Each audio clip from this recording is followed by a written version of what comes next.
এই জগৎ সংসারে মায়ের মতো আপন কেউ নেই।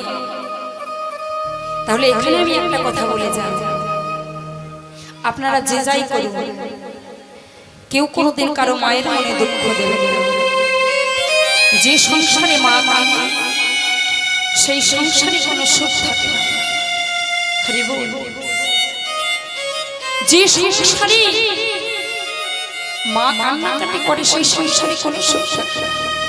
কেননা সব থেকে পৃথিবীতে আমাদের আপন হচ্ছে আমাদের মা।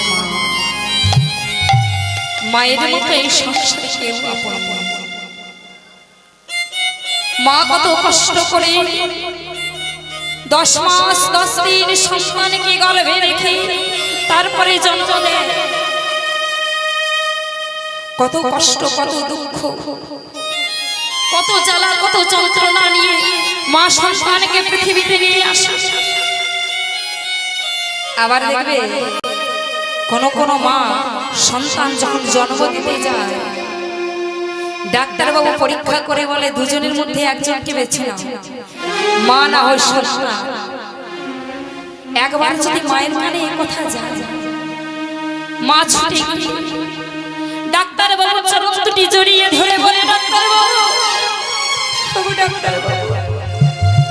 আমি শুনলাম দুজনের মধ্যে একজনকে বেছে নিতে। ডাক্তারবাবু, আমি মারা যাই, কিন্তু কোনো দুঃখ না। আমার জন্য সন্তানকে, আমার জন্য খোকাকে আপনি বাঁচিয়ে দিন। জানেন ডাক্তারবাবু, যেদিন হতে আমি শুনেছি আমি মা হব, আমার একটা সন্তান হবে, ছুটে এসে আমায় মা বলে জড়িয়ে ধরবে।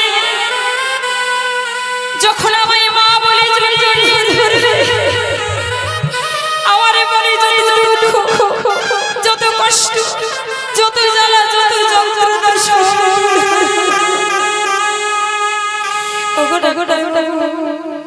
সে আশা আমার আজ পূর্ণ হল।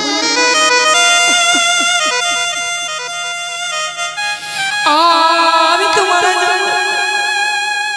আপনার কাছে একটা অনুরোধ কি জানেন ডাক্তারবাবু, আমি মারা যাবার আগে শেষের বেলার মতো, শেষের দিনের মতো আমার খোকার মুখটা যেন আমি দেখে দিতে পারি।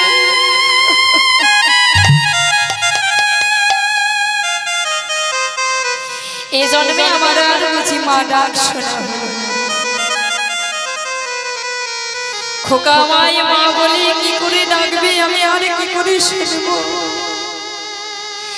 আমি ভাবছিলাম আমার সন্তানে আমায় মা বলে জড়িয়ে ধরবে, হলো না।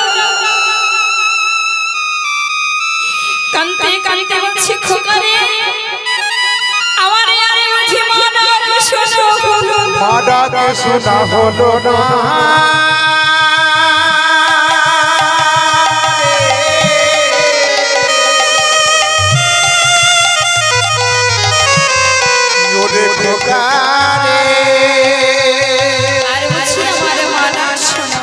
আমার মাগো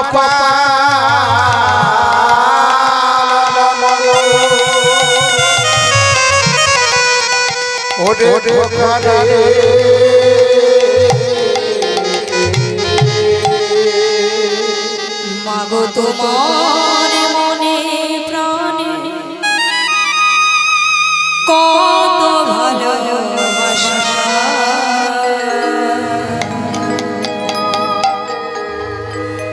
তোমার করুণাতে